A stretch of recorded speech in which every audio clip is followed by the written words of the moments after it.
Taste the Daily. Periyar Maniammai Institute of Science and Technology, Tanjavur. RIAC ranked number 17 in India by IIRF. இப்பொழுதே தேர்தலுக்கு முன்பே இந்த கூட்டணியிலே இருக்கிற சில கட்சிகள் நாங்கள் ஆட்சியிலே பங்கு பெறுவோம், ஆட்சியில் அது அதிகாரத்தில் இல்ல பாஜக தான் வேற யாரும் அதிகாரத்தில் பங்கு பெறுவோம். இல்லை இப்போ தேமுதிக கூட சொல்றாங்க. தெரிஞ்சும் ஏன் அப்ப தொடர்ச்சியா பேசிட்டே இருக்காங்க? போட்டு பார்க்கலாம், தூண்டில் போடலாம். அது கூட்டணி பலவீனப்படுத்துற செயலா?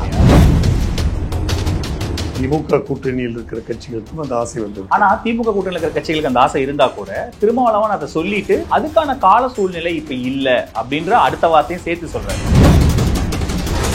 பட் அதிமுகவினரை சோர்வடை செய்யும்ல, இல்ல இவங்க கூட்டணி ஆட்சின்றாங்க, ஆட்சியில பங்குன்றாங்க, நம்ம இதுல நம்ம ஆட்சியில இவங்களும் கூட இருப்பாங்க போல இருக்கேன்னு இப்போ உங்களை மாதிரியான மூத்த தலைவர்கள் இவ்வளவு ஆண்டுகாலம் அரசியல பாக்குற தலைவர்களுக்கு இயல்பாவே ஒரு சோர்வு வந்துடும்.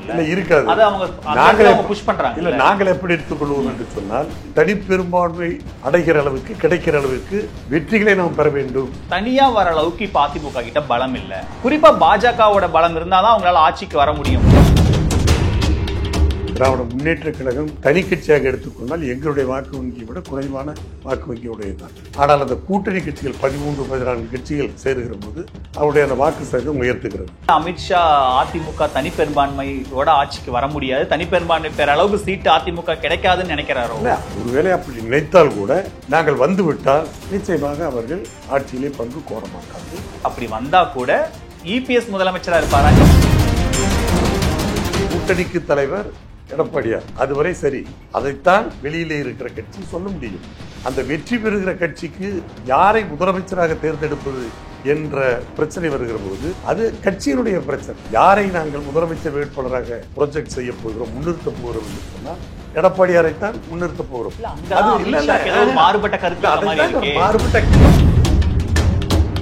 என்டிஏ ஆட்சி அமைச்சா அதுக்கு முதலமைச்சர் வந்து அதிமுகவிலிருந்து ஒருவர்னு என்டிஏ கூட்டணி ஆட்சியை பத்தி பேசுறாரு. நீங்க அதிமுக ஆட்சியை பத்தி பேசுறீங்க. அனைத்து இந்திய அண்ணா திராவிட முன்னேற்ற கழகத்தில் ஒரு முதலமைச்சரை தேர்வு செய்வது எங்களுடைய கட்சியினுடைய பிரச்சனை.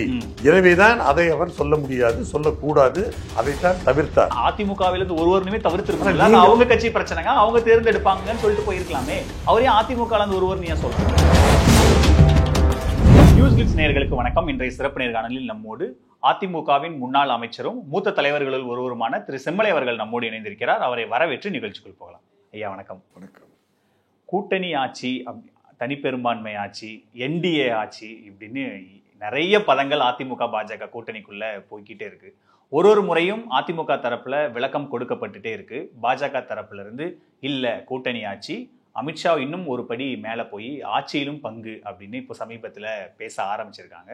அதுக்கு இபிஎஸ் பதில் கொடுத்துருக்காரு. ஆனாலும் ஏன் பாஜகவினர் திரும்ப திரும்ப அதை காயின் பண்ணிகிட்டே இருக்காங்க? அதாவது ஒரு முறை ஒரு தலைவர் பதில் சொன்னாலே போதும். கேள்விகள் பல இருக்கலாம், கேள்விகள் பல நேரங்களில் பல கேள்விகள் கேட்கலாம். ஆனால் அது ஒரே பதில் என்று சொல்லுகிற போது அந்த ஒரு பதிலை தலைவர்கள் சொல்லிவிட்டால் அதுதான் இறுதியானது.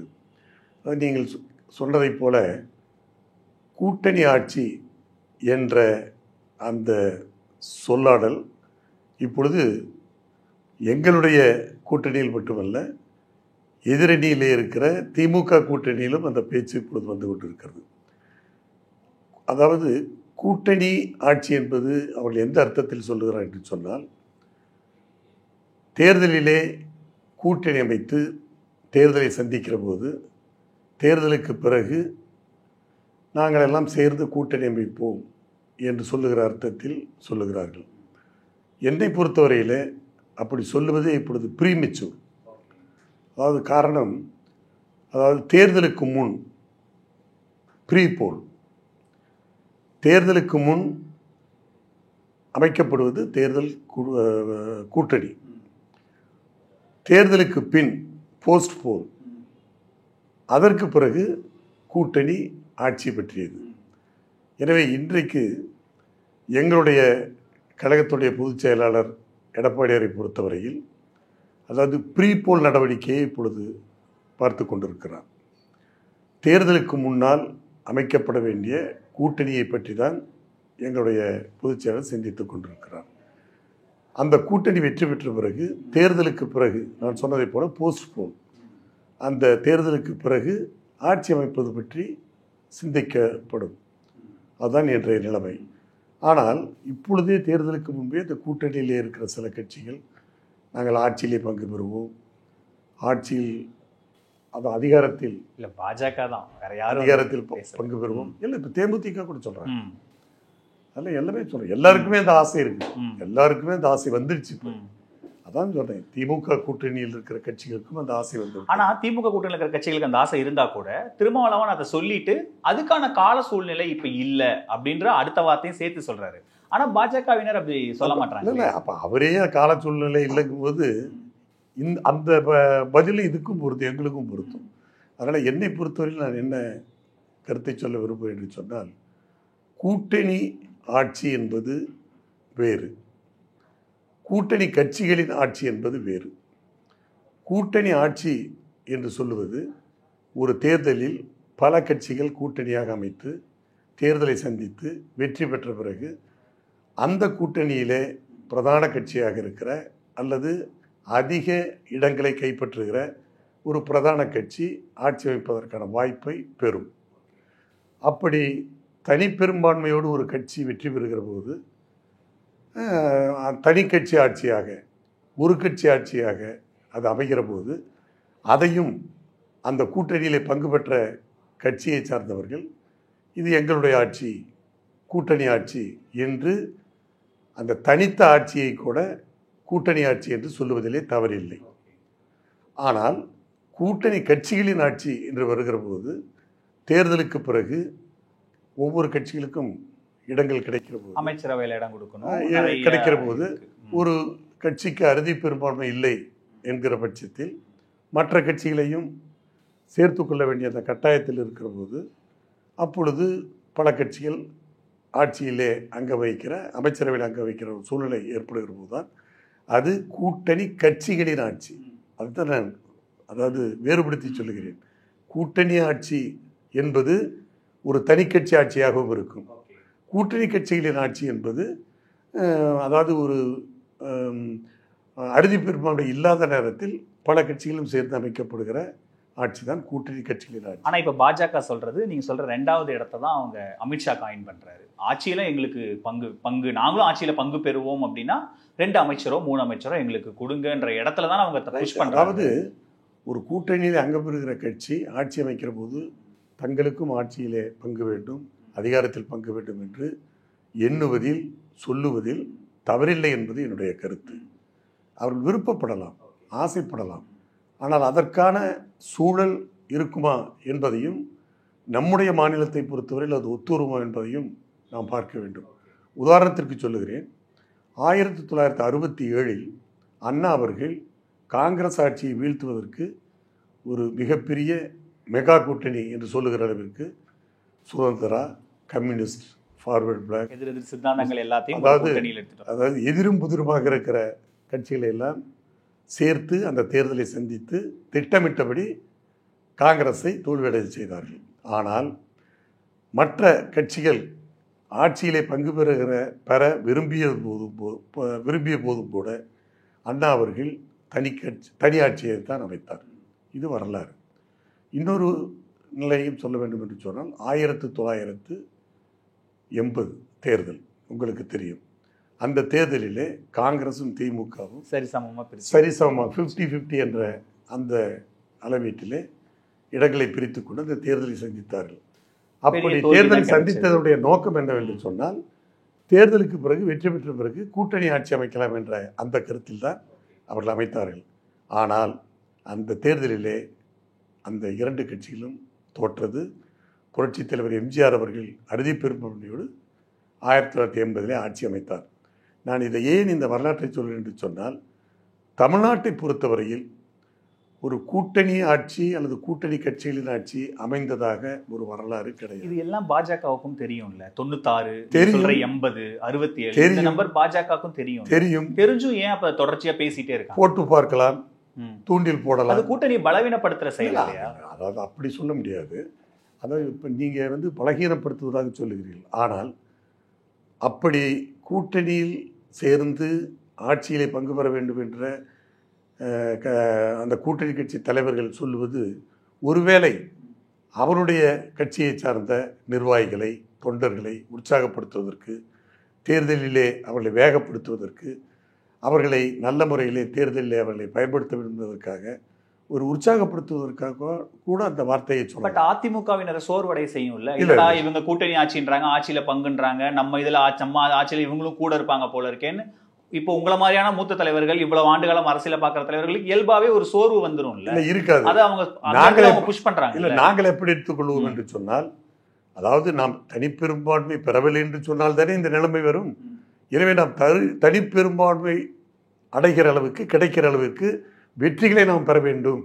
அப்பொழுதுதான் அந்த கூட்டணி கட்சிகளை பங்கு பெறாமல் செய்ய முடியும் என்ற அந்த வேகம் எங்கள் தொண்டர்களுக்கு, நிர்வாகிகளுக்கு இருந்தால், அந்த தனிப்பெரும்பான்மை பெறுவதற்கு அந்த உத்வேகத்தோடு நாங்கள் செயல்படுவதற்கு வாய்ப்பாக இருக்கும். அப்படி கூட எங்களுடைய தொண்டர்கள். பாஜக அனுதாபிகள், பாஜகவை ஆதரவா பேசுறவங்க என்ன சொல்றாங்கன்னா, அதிமுக தனியா வர அளவுக்கு இப்ப அதிமுக கிட்ட பலம் இல்லை. அவங்க திமுக எப்படி கூட்டணி பலத்துல இருக்காங்களோ அதே மாதிரி அதிமுகவும் கூட்டணி பலத்துல தான் இருக்காங்க. குறிப்பா பாஜகவோட பலம் இருந்தாதான் அவங்களால ஆட்சிக்கு வர முடியும். ஏன்னா அதிமுக படிப்படியா அதனுடைய பலத்தை இழந்துட்டு வருது. இப்ப 20% வாக்கு வரைக்கும் அதிமுக வந்துருச்சு அப்படின்ற ஒரு பார்வையை சொல்றாங்க. அது தவறான கருத்து. அனைத்து இந்திய அண்ணா திராவிட முன்னேற்ற கழகத்தை பொறுத்தவரையில் தமிழ்நாட்டிலே ஒரு தனிப்பெரும் கட்சியாக, அதிக வாக்கு சதவீதத்தை உள்ள கட்சியாக இருப்பது நிச்சயமாக அனைத்து இந்திய அண்ணா திராவிட முன்னேற்ற கழகம். அதை திமுகவினருமே மறுக்க முடியாது. காரணம், இன்றைய அளவில் இன்றைக்கு 33.29% வாக்குகளை நாங்கள் 2021 பெற்றோம். அந்த வாக்கு சதவீதம் குறையாத அளவிற்கு தான் இன்னும் அந்த வாக்கு வங்கியை நாங்கள் தக்க வைத்துக் கொண்டிருக்கிறோம். நீங்கள் சொன்னதை போல எங்களுக்கு கூட்டணி பலம் காரணம், திமுகவிலே இன்றைக்கு திராவிட முன்னேற்ற கழகம் தனி கட்சியாக எடுத்துக்கொண்டால் எங்களுடைய வாக்கு வங்கியை விட குறைவான வாக்கு வங்கியுடையதுதான். ஆனால் அந்த கூட்டணி கட்சிகள் 13-14 கட்சிகள் சேருகிற போது அவருடைய அந்த வாக்கு சதவீதம் உயர்த்துகிறது. எனவே ஒரு பலமான ஒரு எதிரியை தேர்தலிலே சந்தித்து அந்த எதிரியை வெற்றி கொள்வதற்கு நாங்கள் என்றதான் அவர்களிட பலமாக இருந்தாலும் துணை தேவை, அது மறுக்க முடியாது. காரணம், அதாவது ஒரு பலமான எதிரியை சந்திப்பதற்கு, அதை எதிர்கொள்வதற்கு ஒரு வலுவான கட்சியாக நாங்கள் இருந்தாலும் எங்களுக்கும் துணை வேண்டும். எனவே அதற்காகத்தான் நாங்கள் கூட்டணியை அமைப்பதற்கு எங்களுடைய பொதுச் செயலாளர் அவர்கள் முனைப்போடு இருக்கிறார்கள். அதிலே இப்பொழுது பிஜேபி இடம்பெற்றிருக்கிறது. இன்னும் மற்ற கட்சிகளும் வருவதற்கான வாய்ப்பு இருக்கிறது. அப்படி வருகிற போது கிட்டத்தட்ட 45% வாக்குகள் என்ற அளவிற்கு எங்களுடைய கூட்டணி பலம் பெறும். அந்த நிலை வருகிற போது ஆட்சி அமைப்பதற்கான அந்த வாய்ப்பு ஏற்படும். ஆனா நீங்க அரித்மெட்டிக்கா நீங்க சொல்றது சரி. ஆனா பாஜகவோட மாடல், இப்ப பாஜக 2019 கூட 303 சீட்டு வந்தப்போ, அவங்க கூட்டணியா 350 சீட்டு வந்தப்போ கூட சின்ன சின்ன கட்சிகள், இப்ப ராமதாஸ் அத்வேல மாதிரியான ஆட்களுக்கு அவங்க ஒரு MOS மாதிரியான ஒரு பொறுப்பு கொடுத்து அவங்க அதை கூட்டணி ஆட்சியா தான் அவங்க நடத்துறாங்க. தனி பெரும்பான்மை இருந்தா கூட மற்ற கட்சிகளுக்கும் அமைச்சரவையில் இடம் தராங்க. அதே மாதிரியான ஒரு ஃபார்முலா அதிமுக தனி பெரும்பான்மை வந்தா கூட அதுல பாஜகவும் அந்த ஆட்சியில பங்கு பெறணும் அப்படிங்கிறது தானே அமித்ஷா சொல்றது. அப்படித்தானே புரிஞ்சுக்க வேண்டியது. அது அதாவது நாடாளுமன்றம், அதாவது மத்திய அரசாங்கம் வேறு, அதனுடைய கட்டமைப்பு வேறு. மாநில அரசாங்கம், அது குறிப்பாக தமிழ்நாட்டினுடைய மாநில கட்டமைப்பு வேறு. அங்கு பல மாநிலங்கள் சேர்ந்து ஆட்சி அவர்களுடைய கையில் இருக்கிறது. மத்திய அரசாங்கத்தினுடைய கட்டுப்பாட்டிலே அனைத்து மாநிலங்களும் அந்த அவருடைய அரசின் கட்டுப்பாட்டில் இருக்கிறது. அப்பொழுது அவர்கள் மாநிலங்களுக்கு பிரதிநிதித்துவம் கொடுக்க வேண்டும் என்பதற்காக அந்த மாநில கட்சிகளுக்கு வாய்ப்பு கொடுக்கிறார்கள். ஆனால் இங்கு அப்படி இல்லை. இது ஒரு மாநிலத்திலே பல கட்சிகள் இருந்தாலும் தனிப்பெரும் கட்சி பிரதான கட்சியாக வருகிற போது மற்ற கட்சிகளுக்கு வாய்ப்புகளை கொடுத்தால் இதில் என்ன ஒரு சிக்கல் வரும் என்று சொன்னால், ஒவ்வொரு கட்சிக்கும் ஒவ்வொரு கொள்கை, கோட்பாடு உண்டு, மாறுபட்ட சித்தாந்தம் உண்டு, மாறுபட்ட கொள்கை உண்டு. அப்படி வருகிற போது ஒரு கூட்டணி கட்சிகளின் ஆட்சி என்று வருகிற போது ஒரு திட்டங்களையோ ஒரு கொள்கையையோ நிறைவேற்றுகிற போது நிறைய சங்கடங்கள் வரும். அப்பொழுது மக்களை அந்த திட்டங்களுடைய பலன்கள், கொள்கையினுடைய அந்த குறிக்கோள் தோற்றுவிடும். அதனால தான் நான் ஏற்கனவே சொன்னதை போல தமிழ்நாட்டு மக்கள் இதையெல்லாம் உணர்ந்துதான் அந்த கூட்டணி கட்சிகளின் ஆட்சியை விரும்பாமல் ஒரு தனி பெரும்பான்மையாக ஒரு தனி கட்சி ஆட்சி அமைப்பதற்கு வாய்ப்புகளை கொடுத்து வரும். அப்போ ஒருவேளை அமித்ஷா அதிமுக தனி பெரும்பான்மையோட ஆட்சிக்கு வர முடியாது, தனி பெரும்பான்மை பெற அளவுக்கு சீட்டு அதிமுக கிடைக்காதுன்னு நினைக்கிறாரோ? ஒருவேளை அப்படி நினைத்தால் கூட நாங்கள் வந்துவிட்டால் நிச்சயமாக அவர்கள் ஆட்சியிலே பங்கு கோர மாட்டார்கள். எங்களுக்கு ஆட்சி வைப்பதற்கு வாய்ப்பை கொடுத்து வெளியில இருந்து நிச்சயமாக ஆதரவு கொடுக்கும். அங்கதான் இன்னொரு செக்கும் வைக்கிறாரு. அப்படி வந்தா கூட இபிஎஸ் முதலமைச்சரா இருப்பாரான்னு தெரியும். அதிமுக இருந்து ஒருவர் தான் முதலமைச்சரா இருப்பாருன்ற ஒரு இபிஎஸ் பெயரை சொல்லாம கடந்து போறாரு. அது இந்த பத்திரிகையாளர் ஊடகங்கள் ஏன் அப்படி இது ஒரு பெரிய பிரச்சனையாக சொல்லுகிறாருன்னு எனக்கு தெரியவில்லை. அவர் முந்தைய சுற்றுப்பயணத்தின் போது உள்துறை அமைச்சர் அமித்ஷா அவர்கள் தெளிவாக சொல்லிவிட்டார், நாங்கள் என்டிஏ கூட்டணியில் இருந்தாலும் தமிழ்நாட்டை பொறுத்தவரையில் இந்த என்டிஏ கூட்டணிக்கு தலைமை தாங்குவது அனைத்து இந்திய அண்ணா திராவிட முன்னேற்ற கழகம் தான் என்று தெளிவாக சொல்லிவிட்டார். ஈவன் எடப்பாடி பேரையும் கூட சொன்னாங்க. அதுதான் அதையும் சொல்ல வரேன்.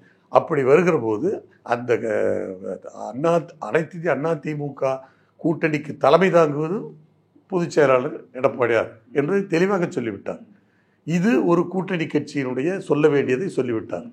ஆனால் இப்பொழுது நீங்கள் இந்த பத்திரிகையாளர்கள் ஊடகங்கள் எல்லாம் பெயரை சொல்லவில்லை, முதலமைச்சர் பெயரை சொல்லவில்லை அப்படி என்று சொல்லுவது நான் உள்ளபடியே கேட்கிறேன். அவர் ஒரு மத்திய அமைச்சர், சிறந்த நிர்வாகி, மூத்த அமைச்சர், மத்தியிலே ஆட்சி பொறுப்பில் அதுவும் உள்துறையிலே இருப்பவர். அவர் ஒரு கட்சியில் ஒரு பிரதான கட்சியாக ஒரு ஆட்சியை அமைக்கக்கூடிய ஒரு கட்சியாக இருக்கிற போது தேர்வை, அதாவது முதல்வர் யார் என்ற தேர்வை செய்வது அந்த கட்சியினுடைய படி. இதில் அடுத்த கட்சிக்கு பங்கில்லை. எனவே அவர் என்டிஏ கூட்டணி ஆட்சியில வந்தா அதிமுக இருந்து ஒருவர் இபிஎஸ் சொன்னவர் எடப்பாடி தான் முதல்வர் சொல்லிட்டு போறது. கூட்டணிக்கு தலைவர் எடப்பாடியார், அதுவரை சரி, அதைத்தான் ஒரு வெளியிலே இருக்கிற கட்சி சொல்ல முடியும். ஆனால் அந்த வெற்றி பெறுகிற கட்சிக்கு யாரை முதலமைச்சராக தேர்ந்தெடுப்பது என்ற பிரச்சனை வருகிற போது அது கட்சியினுடைய பிரச்சனை. அப்போ அதான் வெளியில் இருந்து ஒருவர் எங்களுக்கு முதலமைச்சர் வேட்பாளரை அடையாளம் காட்ட முடியாது. அது எங்களுடைய கட்சி பிரச்சனை. நாங்க எங்களுடைய கட்சியினுடைய சட்டமன்ற உறுப்பினர்கள் தேர்ந்தெடுக்க வேண்டியது. அப்படி வருகிற போது அனைத்து இந்திய அண்ணா திராவிட முன்னேற்ற கழகத்தை பொறுத்தவரையில் பிரதான எதிர்கட்சியாக, இந்த பிரதான கட்சியாக இருக்கிற நிலையிலே அதிகப்படியான இடங்களை கைப்பற்றுகிற போது எங்களுடைய சட்டமன்ற உறுப்பினர்கள் தேர்ந்தெடுக்கப்படக்கூடிய முதல்வர் யார் என்று சொன்னால் எடப்பாடியார் தான். அதுவும் நாங்களே இந்த தேர்தலிலே யாரை நாங்கள் முதலமைச்சர் வேட்பாளராக ப்ரொஜெக்ட் செய்ய போகிறோம், முன்னிறுத்த போகிறோம் என்று சொன்னால் எடப்பாடியாரைத்தான் முன்னிறுத்த போகிறோம். அது அதைத்தான் மாறுபட்ட கருத்தை நான் சொல்லுவதை நீங்கள் புரிந்து கொள்ள வேண்டும். அது நாங்கள் சொல்ல வேண்டிய கருத்து. வெளியில் இருக்கிற கட்சி இன்னார்தான் முதலமைச்சர் என்று முதலமைச்சரை அடையாளம் காட்டுவதற்கு, இன்னாரை நீங்கள் தேர்தலில் சொல்வதற்கு அவர்களுக்கு அதிகாரம் இல்லை. எனவேதான் அவரை தவிர்த்தார். அவர் பேசியது சரியான பதில்தான் சொன்னார். காரணம், ஒரு கட்சியினுடைய விவகாரத்தில் ஒரு கட்சியினுடைய தேர்விலே வெளியில் இருக்கிற இன்னொரு கூட்டணி கட்சி தலையிடக்கூடாது. அதனால்தான் அவர் உஷாராக பேசினார். அவர் அதிமுக ஆட்சி அமைக்கிறத பத்தியே பேசல. அவர் என்டிஏ ஆட்சி அமைக்கும், என்டிஏ ஆட்சி அமைச்சா அதுக்கு முதலமைச்சர் அதிமுகவிலிருந்து ஒருவர்னு என்டிஏ கூட்டணி ஆட்சியை பத்தி பேசுறாரு. நீங்க அதிமுக ஆட்சியை பத்தி பேசுறீங்க. அதிமுக ஆட்சினா நீங்க யார் தேர்ந்தெடுக்கிறீங்களோ அவர்தான் முதலமைச்சர். அதுல எனக்கு மாற்று கருத்து. அதிமுக ஆட்சி தடித்து அமைத்தாலும் அதை அந்த கூட்டணியிலே இருக்கிற கட்சி தலைவர்கள் என்டிஏ கூட்டணி ஆட்சி என்றுதான் சொல்லுவார்கள். அதைத்தான் ஆரம்பத்திலே சொன்னேன், அது தவறில்லை. எனவே இந்த முதலமைச்சர் என்று வருகிற போது அது எங்களுடைய கட்சியினுடைய பிரச்சனை. நான் சொல்லுகிறேன், இப்போ முதலமைச்சர் அதாவது யார் என்பதை நீங்கள் சொல்வதைப் போல, நீங்கள் கேட்பதைப் போல, நீங்கள் அதாவது துருவி கேட்பதைப் போல, ஒருவேளை அமித்ஷா அவர்கள் அனைத்து இந்திய அண்ணா திராவிட முன்னேற்ற கழகம் ஆட்சி அமைத்தால், வெற்றி பெற்றால் அந்த முதலமைச்சராக இபிஎஸ் இருப்பார் என்று சொன்னால் அதை எப்படி நீங்கள் விமர்சிப்பீர்கள் தெரியுமா?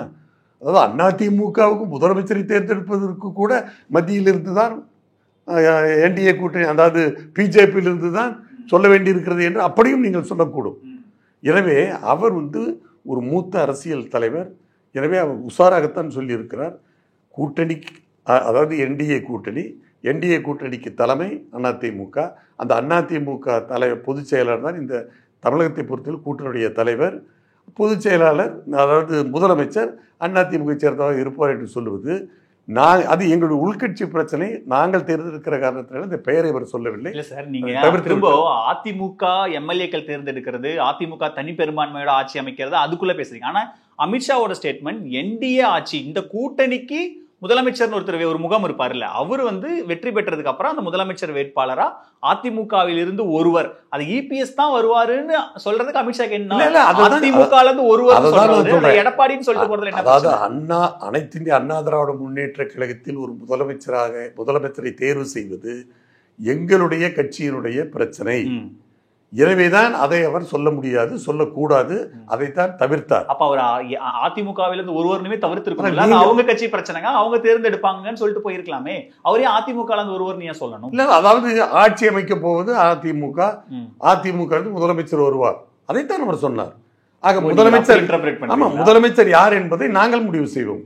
எனவே அவர் வெளியிலிருந்து சொல்லக்கூடாது. நான் சொல்றது இப்போ அவர் சொன்னால் இப்பொழுது சொல்லுகிறார்களோ எதிர்கட்சியினர் அதிமுக பிஜேபிக்கு அடிமை என்று சொல்லுகிறவர்கள் என்று நாளைக்கு சொல்லுவார்கள் என்றால், அதிமுக முதலமைச்சர் வேட்பாளரை கூட பாஜக தான் தேர்ந்தெடுக்கிறது, அமித்ஷா சொல்லித்தான் இங்கே முதலமைச்சரை இவர்கள் தீர்மானிக்கிறார்கள் என்ற அந்த பழி சொல்லும் எங்களுக்கு வரும்.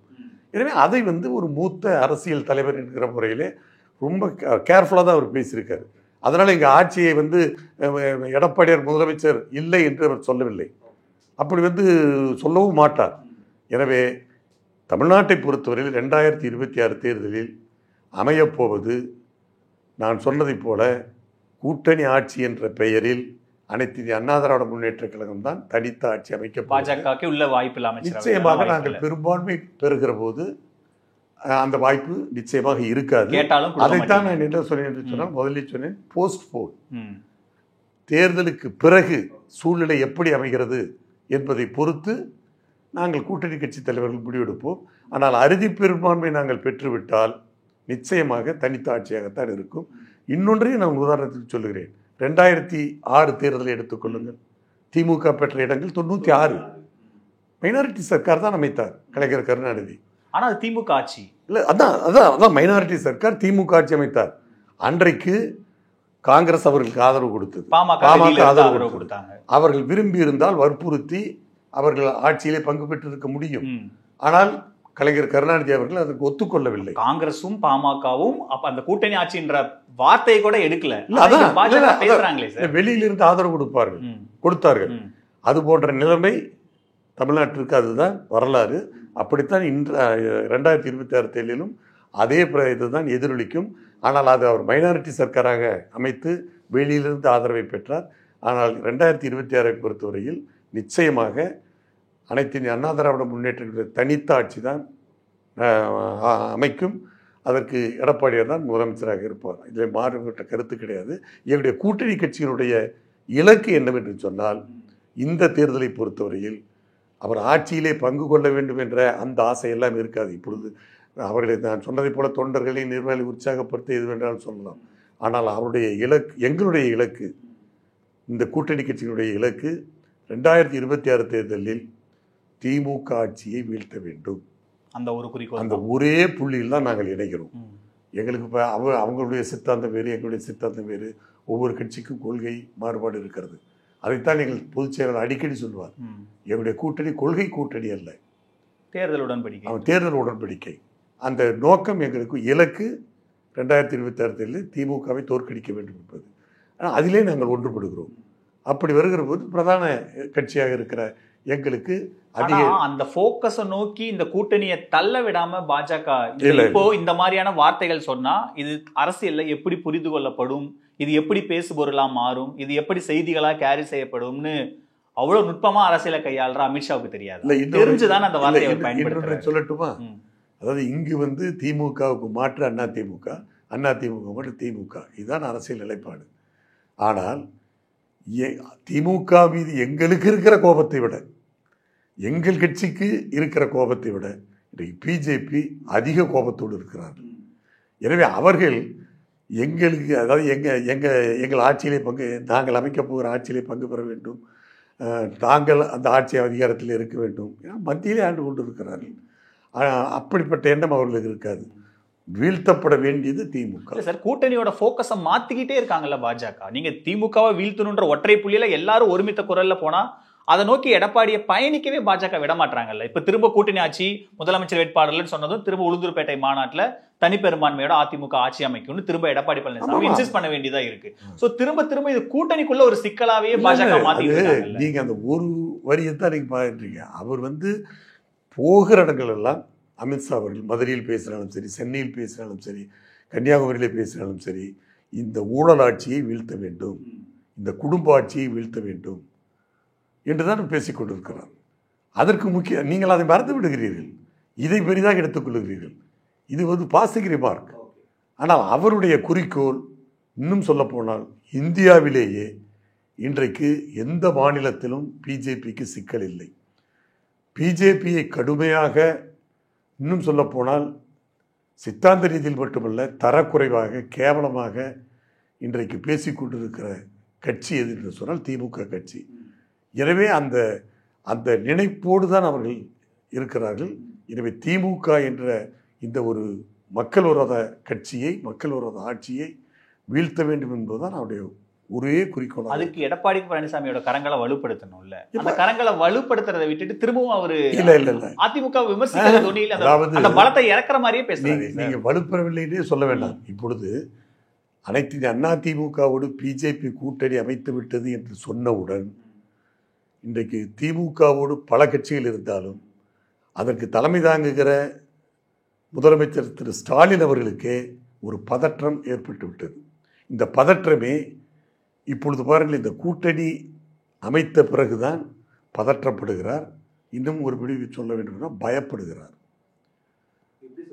நிச்சயமாக, அதாவது இந்த கூட்டணி என்பது அவர்கள் எதிர்பார்க்கவில்லை. அதாவது ஒரு தேசிய கட்சி, நாங்கள் இங்கே பிரதான கட்சி, இரண்டு கட்சிகளும் சேர்கிறது.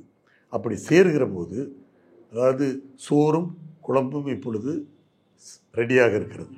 சோறும் குழம்பும் ரெடியாக இருக்கிறது. அதற்கு சாப்பிடுவதற்கு கூட்டு வேண்டும், பொரியல் வேண்டும், ஊறுகாய் வேண்டும். இதெல்லாம் படிப்படியாக மற்ற கட்சிகள் சேர்க்கப்படுவார்கள். எனவே அப்படி ஒரு பலமான கூட்டணியாக இந்த கூட்டணி அமைகிற போது நாம் நிச்சயமாக பலமிழந்து விடுவோம் என்கிற அந்த பயம்தான் இன்றைக்கு ஸ்டாலினை வாட்டி வதைத்து கொண்டிருக்கிறது. அதனால்தான் எங்கள் மீது காழ்ப்புணர்ச்சியோடு கருத்துக்களை சொல்லுகிறார், பிஜேபியை கடுமையாக தாக்குகிறார். அதாவது அதாவது பேசக்கூடாத பேச்சுக்களை எல்லாம் பேசுகிறார். அதாவது பிரச்சனைகளை திசை திருப்பி பார்க்கிறார். பேசவே தேவையில்லாத பிரச்சனைகளை, உதாரணத்துக்கு சொல்கிற கீழடி பிரச்சனை, இதெல்லாம் என்ன ஒரு பெரிய இஷ்யூ. அதே மாதிரி இந்த முருகர் பக்தர்கள் மாடு என்ன பிரச்சனை. அதாவது மக்களுடைய அந்த உணர்ச்சியை தூண்டிவிடுகிற அளவிற்கு அந்த பதவி வெறியோடு மீண்டும் ஆட்சியை கைப்பற்ற வேண்டும் என்ற அந்த பதவி வெறியோடு அவர் பேசுவது நன்றாக தெரிகிறது. கேட்டதுனால ஒரு கேள்வி, முருகர் மாநாடை ஒட்டும்போது அதிமுக தரப்புல சொன்னாலும் உடனடியா முன்னாள் அமைச்சர்கள் எவ்வளவு கடுமையான விமர்சனங்களை அந்த மாநாடு தொடர்பாக முன் வச்சாங்க. 2024 மறந்துட்டீங்களா, நாங்க நினைச்சா என்ன பண்ண முடியும்னு தெரியுமான்னு ஆர். உதயகுமார் நேரடியா எச்சரிக்கிறாரு. திரு வேலுமணி அவர்கள் எங்களுக்கு தெரியவே தெரியாது, எங்களை கூட்டிட்டு இது பண்ணிட்டீங்களாங்கிறேன். அது உண்மையிலே உள்ளுக்குள்ள அது இருக்கிறதுனால தானே அவங்க சொல்றாங்க. அது ஒரு பிரச்சனையா பிரச்சனை எப்படி கடந்து போகும். எங்களுடைய தலைவர்களை யார் பழித்தாலும் நாங்கள் பார்த்து கொண்டு வேடிக்கை பார்க்க மாட்டோம். அன்ற முருகன் மாநாடு என்பது, முருக பக்தர்கள் மாநாடு என்பது பிஜேபி நடத்திய மாநாடு அல்ல. அது கட்சி சார்பில் நடத்தப்படவில்லை. அது ஒரு அமைப்பு நடத்தியது. அந்த அமைப்பிலே எங்களுக்கு அழைப்பு வந்தது. நீங்கள் பார்த்தால் அந்த மேடையிலே பார்த்தால் கூட அந்த அமைப்பு நடத்திய அந்த மேடையிலே எங்களுடைய தலைவர்கள் அமர வைக்கப்படவில்லை, அமரவில்லை. நாங்கள் பார்வையாளர்களாக தனி மேடை அமைத்து பார்த்தோம். நீங்கள் சொல்வது போல எங்களுடைய தலைவர்களை பற்றிய விமர்சனங்களை நாங்கள் பார்க்கவில்லை. அது ஏதோ படக்காட்சியாக எங்கோ வைக்கப்பட்டிருக்குது, எங்களுக்கு அது தெரியாது. அது கவனத்திற்கு வந்தவுடன் நாங்கள் கண்டனத்தை தெரிவித்தோம். பொதுச் செயலாளரும் அதற்கு கண்டனத்தை தெரிவித்தார். பங்கு கொண்ட அமைச்சர்களும் கண்டனத்தை தெரிவித்தார்கள். எனவே நாங்கள் பாதிக்கப்படுகிற போது அல்லது எங்களுக்கு ஒரு பாதிப்பு ஏற்படுகிற போது நாங்கள் வேடிக்கை பார்த்து கொண்டிருக்கோம். ஸோ இப்போ இந்த முருகன் மாநாடு, இதுக்குள்ள அதிமுக பாஜகக்குள்ள சின்ன வந்த முரண், அமித்ஷாவோட பேச்சு, இதுக்கப்புறம் இந்த கூட்டணி ஆட்சி தொடர்பான விவகாரங்கள் எல்லாமே இந்த கூட்டணியை ஜெல்லாக விடாம தடுத்துட்டே இருக்கும். இல்ல இதை நீங்கள் பெரிதுபடுத்துகிறீர்கள். இது ஒன்றுமில்லாத பிரச்சனை.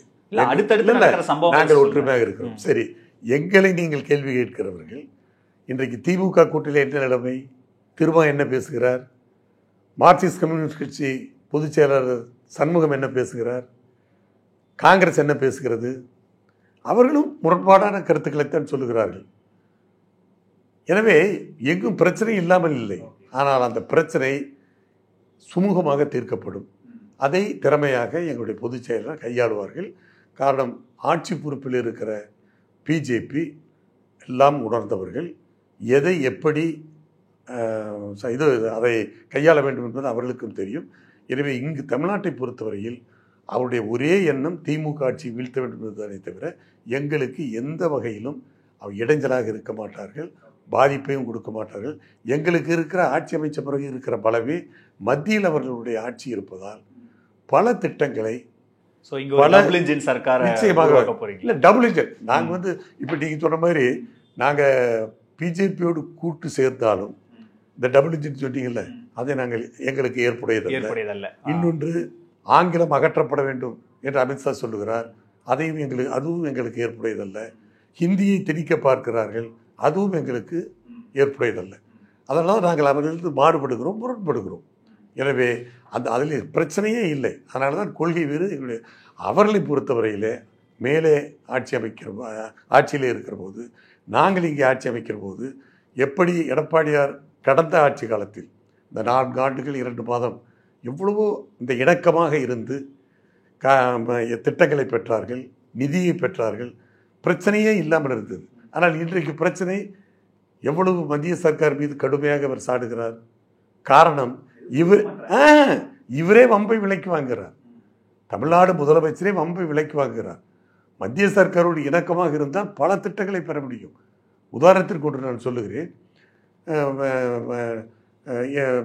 பொதுச் செயலாளர் எடப்பாடியார் ஆட்சியில் இருக்கிற போது எங்களுடைய சேலத்தில் இந்த இப்போ அதாவது எடப்பாடியார் அவர்கள் 4 ஆண்டு காலம் 2 மாதம் ஆட்சி பொறுப்பில் இருந்தபோது ஒரு திட்டத்தை கேட்டு பெற்றார்.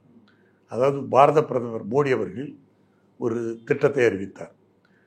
இந்தியாவிலேயே 2 இடங்களில், அதாவது இராணுவ தளவாடங்கள், உதிரி பாகங்கள் தயாரிக்கிற மிகப்பெரிய தொழிற்சாலை, அதாவது மேக் இன் இந்தியா என்று சொல்லுகிறார்கள் அல்லவா, அந்த திட்டத்தின் அடிப்படையில் 2 தொழிற்சாலைகள், ஒன்று உத்தரப்பிரதேசம், இன்னொன்று தமிழ்நாடு அறிவித்தார். அதாவது நாடாளுமன்றத்திலே அறிவித்தார் மோடி அவர்கள். இன்றைக்கு அங்கு அந்த தொழிற்சாலை ஆரம்பிக்கப்பட்டு உற்பத்தியை பெருக்கி விட்டார்கள். இந்த ஆட்சி மாற்றம் ஏற்பட்ட பிறகு அவர்கள் இவர்கள் அணுகியிருந்தால் நிச்சயமாக கொடுத்திருப்பார்கள். ஆனால் இவர்கள் அணுகாத காரணமாக இன்னும் அந்த தொழிற்சாலை அமைப்பதற்கான அதாவது எந்த ஏற்பாடும் அவர் செய்யவில்லை. நீங்கள் புதிய திட்டத்துக்கு சொல்கிறீங்க, ஆரம்பிக்க வேண்டிய திட்டத்துக்கு சொல்கிறீங்க. ஏற்கனவே நமக்கு தர வேண்டிய கல்வி நிதியே நாங்கள் இதில் சேர்த்துட்டோம், அதில் சேர்த்துட்டோம், அதை கொடுக்க முடியாதுன்னு தானே சார் நம்ம இது பண்ணுறாங்க. அப்படி இருக்கும்போது ஒரு மாநில அரசு என்ன செய்யணும்னு எதிர்பார்க்குறீங்க? தேசிய கல்விக் கொள்கை யார் கொண்டு வந்தது சொல்லுங்கள்? யார் கொண்டு வந்தது? பிஜேபி அல்ல. அதை புரிந்து கொள்ள வேண்டும். ராஜீவ்காந்தி ஆட்சி காலத்தில் தான் இந்த தேசிய கல்விக் கொள்கை உருவாக்கப்பட்டது.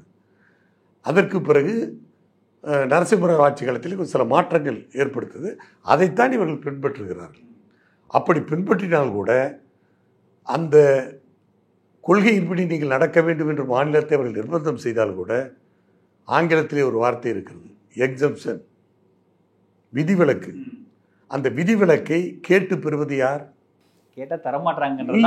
அதுதான் சொல்றேன், அந்த அணுகுமுறை சரியில்லை. ஓகே, நிச்சயமாக கேட்டால் அவர்கள் அதாவது வழிமுறையோடு கேட்க வேண்டும். இப்போ எங்களுக்கு அந்த வழிமுறை இருக்குது. எப்படி அதை இப்போ நான் சொன்னோமா அந்த இதை ஃபாலோ பண்ணிடுவாங்க. நான் சொல்றேன் திமுக என்ன எப்படி மாறி போய் ஏன் அதில் என்ன தப்பு? இந்திய அரசியலமைப்பு சட்டத்தின்படி இன்றைக்கு அதிகாரங்கள் யார் கையில் இருக்கிறது? மத்திய அரசாங்கத்தின் கையில் தான் இருக்கிறது. அரசமைப்பு சட்டத்தை உருவாக்கிய அம்பேத்கர் போன்ற அந்த மிகப்பெரிய மேதைகள் உருவாக்கிய அந்த அரசியலமைப்பு சட்டத்திலேயே அதிகாரங்களை மத்திய அரசாங்கத்துக்கு தான் அவர்கள் கொடுத்தார்கள். மாநில அரசாங்கத்திற்கு அதிக அதிகாரம் இல்லை, குறிப்பிட்ட அதிகாரம் தான். அவர்கள் கொடுக்கிற நிலையிலே இருக்கிறார்கள், நாம் கேட்கிற நிலையில இருக்கிறோம். நாம் பெற வேண்டிய நிலையில இருக்கும். நம்ம ஒரு உரிமை தானே. புதிய இப்ப நீங்க சொல்ற புதிய திட்டங்கள், புதிய நடைமுறைகள் கேட்கறது இதுவரைக்கும் வந்துட்டு இருந்த நிதிக்குள்ள ஒரு இதை ஏத்துக்கிட்டா கொடுப்பேன். இதற்கு ஒரு மாற்று ஏற்பாடு செய்யலாம் என்று செய்யலாம், அதற்கு வழி இருக்கிறது. இப்பொழுது கூட நான் ஒன்றை சொல்லுகிறேன். நான் கல்வி அமைச்சராக இருந்தேன். கல்வி அமைச்சராக அம்மா ஆட்சி காலத்திலே நான் இருந்தேன். அப்பொழுதுதான் நவோதயா பள்ளி என்கிற அந்த பள்ளிகளை அறிமுகப்படுத்தினார்கள் மத்திய அரசாங்கம். அது இப்பொழுது எல்லா மாநிலத்திலும் நவோதயா பள்ளிகள் உருவாக்கப்பட்டு விட்டன. ஆனால் தமிழ்நாட்டில் நாங்கள் அதை அனுமதிக்கவில்லை. காரணம், இந்தி அதிலே கட்டாயம். அவருடைய கொள்கை மும்மொழி கொள்கை, நம்முடைய கொள்கை இருமொழி கொள்கை. அந்த இருமொழி கொள்கையின் காரணமாக கட்டாயமாக இந்தி கற்க வேண்டும் என்ற அந்த மும்மொழி கொள்கையை கொண்ட இந்தி கட்டாயம் என்கிற அந்த நவோதயா பள்ளியை நாங்கள் அனுமதிக்கவில்லை. இன்று வரை இங்கு நவோதயா பள்ளி துவக்கப்படவில்லை. அதை நாங்கள் கேட்டு பெற்றோம். அனுமதிக்க முடியாது, நாங்கள் ஏற்றுக்கொள்ள மாட்டோம் என்று சொன்னோம். மத்திய அரசாங்கம் மறுக்கவில்லை. அதற்காக நிதியை நிறுத்தவில்லை. அதுதான் நீங்க புரிஞ்சுக்கிறீங்க. நான் சொல்றேன், அதை தான் சொல்றேன். நாங்கள் சொல்ல வேண்டிய வகையில் சொல்லி இதிலிருந்து எங்களுக்கு விதிவிலக்கு கொடுங்கள் என்று சொல்லி அதை அவர்களை கன்வின்ஸ் செய்து ஏற்றுக்கொண்ட பிறகு அவர்கள் நிதியை ஒதுக்கவில்லை. தாராளமாக வந்து கொண்டிருந்தது. அதை போல இவர்களும் அவர்களை அணுகி இந்த பிரச்சனைக்கு ஒரு சொல்யூஷன். நீங்கள் சண்டை கோழி மாதிரி சண்டை போட்டுக்கிட்டே இருந்தால் யார் கொடுப்பாங்க? நீங்கள் ஒரு அதாவது அவங்க ஒரு திட்டத்தை அமல்படுத்துகிறார்கள், ஒரு கொள்கையை சொல்லுகிறார்கள். நாங்கள் இதிலிருந்து மாறுபடுகிறோம், இதில் எங்களுக்கு விதிவிலக்கு கொடுங்கள், இதற்கு மாற்றாக இப்படி செய்யுங்கள் என்று சொல்லலாம். இப்பொழுது கூட நான் ஒரு உதாரணத்திற்காக சொல்லுகிறேன். மற்ற பிரச்சனைகளுக்கு எங்களுக்கு சொல்யூஷன் இருக்குது, அதை நாங்கள் ஆட்சி வரும் செய்வோம். இப்போ ஒன்றும் வேண்டாம். இப்போ அவங்க என்னென்னா பிஎம் ஸ்ரீ பள்ளியை ஆரம்பிக்க வேண்டும் என்று சொல்லுகிறார்கள். பிஎம் ஸ்ரீ பள்ளி ஆரம்பிக்கலாம். இப்போ நாங்களாக இருந்தால் என்ன பண்ணிருப்போம்? நான் ஓப்பனாகவே சொல்கிறேன், நாங்கள் போய் சொல்லி பிஎம் ஸ்ரீ பள்ளியை ஆரம்பிச்சிருக்கீங்க, ஆனால் அது உங்கள் பள்ளியாக நடத்துங்க. இப்போ கேந்திரிய வித்யாலயா நடக்குது இல்லை, அது யாருடைய பள்ளி? மத்திய அரசாங்கத்தின் பள்ளி. முழுக்க முழுக்க அவங்க தான், நமக்கு அதில் பங்கு கிடையாது. அதே மாதிரி இந்த இதில் சைனிக் ஸ்கூலாக சைனிக் பள்ளின்னு இருக்குது, அது மத்திய அரசாங்கம். அது அந்த மத்திய அரசாங்க ராணுவ இவங்களுக்காக சிஆர்எஃப் அந்த அவங்க கேவியும் அதுதான். அதனால் முழுக்க முழுக்க அவங்க பங்கு. இப்போ இந்த பிஎம்ஸ்ரீயில் என்னென்னா 60% பங்கு அவங்களுது, 40% மாநில சர்க்கார். அதில் தான் இப்போ பிரச்சனை வருது. நாங்களாக தான் என்ன சொல்லியிருப்போம்னா, மத்திய அரசாங்கம் இப்போ கேந்திரிய வித்யா மாதிரி சைனிக் ஸ்கூல் மாதிரி நீங்களே ஆரம்பிச்சிக்கிங்க, 100% பங்கு நீங்களே இல்லை உங்கள் பள்ளிகளாக நீங்கள் நடத்துங்கள் அப்படின்ட்டு ஒரு பேச்சுவார்த்தை மூலம் தீர்வு கிடையாது. அவங்க ஒத்துருப்பாங்க, அது செஞ்சுருக்கலாம். இப்போ கேந்திரிய வித்யா மாதிரி அனுமதிச்சிருக்கலாம். அது மாதிரி ஏன் போய் பேசலை? ஏன் ஒரு சொல்யூஷன் இல்லை? ஏன் ஒரு பரிகாரம் கேட்கல? ஸோ ஒரு அரசு பேச்சுவார்த்தை கண்டிப்பாங்க, இது அவசியம். இப்படி எதுக்கு இது இன்டர்ஸ்டேட் கமிட்டி கூடுது இப்போ பிரைம் மினிஸ்டர் தலைமையில்? அப்போ மாநிலங்கள்லாம் உட்காந்து பேசுகிறதுக்கு தானே. எந்த கூட்டத்துக்கு அது ஒரு போனாரா? போகல. ஏதோ ஒரு கூட்டத்துக்கு போயிட்டு எது சொல்ல வந்துட்டார். 2-3 கூட்டத்தை அவர் புறக்கணிச்சிட்டார். எப்படி காரியம் நடக்கும்? காரியம் நடக்கும் நம்ம ஒன்றும் வேண்டாம். அதாவது டெல்டா மாவட்டங்கள் பாதுகாக்கப்பட்ட வேளாண் மண்டலமாக அமைக்கணும்னு சொல்லி அந்த மக்கள் குரல் கொடுத்தாங்க. எங்கள் பொதுச் செயலாளர் முதலமைச்சராக இருக்கும்போது கேட்டார். உடனே அதனுடைய உண்மைத்தன்மையை அல்லது நியாயமான அந்த பிரச்சனைங்கிறதுல இம்மீடியட்டாக மோடி அவர்கள் அனுமதி கொடுத்தார். சார் கேட்டால் கிடைக்கும் சார். இவங்க அதாவது கேட்டு வாங்கக்கூடாது, அவங்க கேட்டு அவங்க இல்லை கொடுத்த மாதிரி இருக்கக்கூடாது, நாம் அவங்கள கேட்கக்கூடாது. ஆனால் நம்ம என்ன பண்ணணும்னா நம்ம தவறுகளை மறைப்பதற்கு, அதாவது இப்போ இங்கே தமிழ்நாட்டை பொறுத்தவரையில் இந்த நெருப்பு தணல் எரிஞ்சிக்கிட்டு இருக்குது. இந்த வரி உயர்வு, கட்டண உயர்வு, அதே மாதிரி ஊழல், கனிம வள கொள்ளை, அதே மாதிரி போதைப்பொருள் நடமாட்டம், பாலியல் கொடுமைகள், இதெல்லாம் இந்த மாதிரி பூதாகரமாக கிளம்பியிருக்குது. இதை மறைக்கிறதுக்காக என்ன பண்ணுறாங்கன்னா, இந்த எரிகிற தரனில் போய் பஞ்சியை போட்டு மூடி மறைக்கிறதுக்கு பார்க்குறாங்க. அதான் பழைய மத்திய அரசாங்கம் மேலே போட்டு நாம் ஆதாயம் தேடலாங்கிற அந்த கண்ணோட்டத்தோடு தான் இன்றைக்கு திமுக அரசு செயல்படுகிறது. அதனால தான் மத்திய அரசாங்கத்துடைய திட்டங்களை இவர்களால் பெற முடியவில்லை, கேட்டு பெறணும். அதுதான் இவருடைய இந்த சைடு தான் தப்பு. இவங்களுடைய அணுகுமுறையில் தான் தவறு இருக்குதே தவிர மத்திய அரசாங்கம் கொடுக்க மாட்டேன் என்று எதையும் சொல்லவில்லை. அது சாதுரியமாக பேசி அந்த பிரச்சனைகளுக்கு ஒரு தீர்வு காண வேண்டும். அதுதான் ஒரு அரசாங்கத்துடைய கடமை. அதை செய்ய தவறிவிட்டது தீர்வு.